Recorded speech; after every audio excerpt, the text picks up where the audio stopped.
इल्ला इब्लीस। तो फरिश्तों ने कहा था कि अल्लाह आप किसको दुनिया में भेजना चाहते हैं? उस इंसान को दुनिया में भेजना चाहते हैं जब दुनिया में जाएगा तो खून बहाएगा, जब दुनिया में जाएगा तो लड़ाई झगड़े करेगा, जब दुनिया में जाएगा तो फसाद बर्पा करेगा।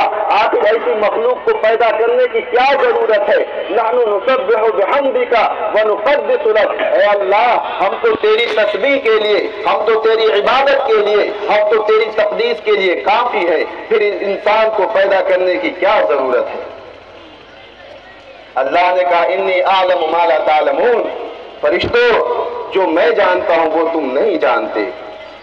आज के दिन जब बंदा अपने सर को अल्लाह के सामने सजदे में रखता है, नमाज तरावीह पढ़ता है और नफलों के अंदर, तहज्जुद के अंदर बारे इलाहा के सामने हाथ फैलाकर रोता है, गिड़गिड़ाता है, तो अल्लाह ताला को खुशी महसूस होती है। और उन फरिश्तों को बुला के अल्लाह ताला कहते हैं कि तुमने इसी बंदे के मुतालिक में कहा था कि इसको पैदा करने की क्या जरूरत है। देखो आज ही के दिन हमने इनको पैदा किया था कि मेरा